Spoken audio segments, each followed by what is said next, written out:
There's a chart I saw recently that I can't get out of my head. A Harvard business professor and economist asked more than 5,000 Americans how they thought wealth was distributed in the United States. This is what they said they thought it was. Dividing the country into 5 rough groups of the top, bottom, and middle 3 20% groups, they asked people how they thought the wealth in this country was divided. Then he asked them what they thought was the ideal distribution. And 92%, that's at least 9 out of 10 of them, said it should be more like this. In other words, more equitable than they think it is. Now that fact is telling, admittedly, the notion that most Americans know that the system is already skewed unfairly. But what's most interesting to me is the reality compared to our perception.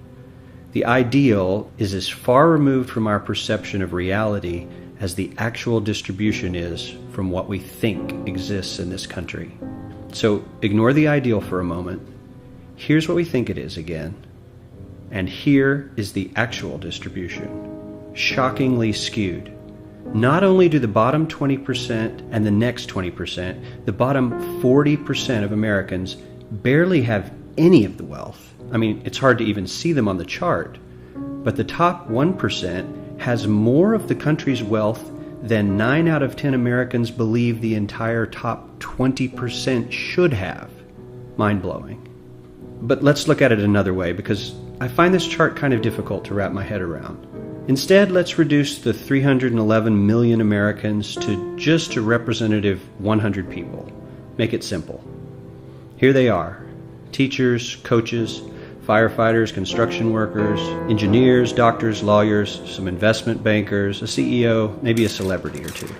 Now let's line them up according to their wealth. Poorest people on the left, wealthiest on the right, just a steady row of folks based on their net worth. We'll color code them like we did before based on which 20% quintile they fall into. Now let's reduce the total wealth of the United States, which was roughly $54 trillion in 2009, to this symbolic pile of cash. And let's distribute it among our 100 Americans. Well, here's socialism, all the wealth of the country distributed equally. We all know that won't work. We need to encourage people to work and work hard to achieve that good old American dream and keep our country moving forward.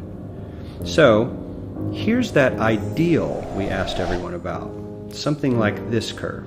This isn't too bad. We've got some incentive, as the wealthiest folks are now about 10 to 20 times better off than the poorest Americans. But hey, even the poor folks aren't actually poor, since the poverty line has stayed almost entirely off the chart. We have a super healthy middle class with a smooth transition into wealth. And yes, Republicans and Democrats alike chose this curve. 9 out of 10 people, 92%, said this was a nice, ideal distribution of America's wealth. But let's move on. This is what people think America's wealth distribution actually looks like. Not as equitable, clearly, but for me, even this still looks pretty great.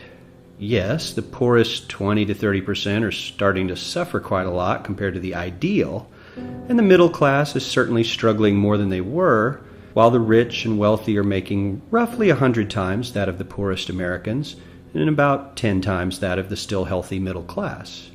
Sadly, this isn't even close to the reality. Here is the actual distribution of wealth in America. The poorest Americans don't even register. They're down to pocket change, and the middle class is barely distinguishable from the poor. In fact, even the rich between the top 10 and 20 percentile are worse off. Only the top 10% are better off. And how much better off? So much better off that the top 2 to 5% are actually off the chart at this scale. And the top 1%, this guy, well, his stack of money stretches 10 times higher than we can show. Here's his stack of cash, restacked, all by itself. This is the top 1% we've been hearing so much about. So much green in his pockets that I have to give him a whole new column of his own, because he won't fit on my chart. 1% of America has 40% of all the nation's wealth. The bottom 80%, 8 out of every 10 people, or 80 out of these 100, only has 7% between them. And this has only gotten worse in the last 20 to 30 years. While the richest 1% take home almost a quarter of the national income today, in 1976 they took home only 9%, meaning their share of income has nearly tripled in the last 30 years. The top 1% own half the country's stocks, bonds, and mutual funds.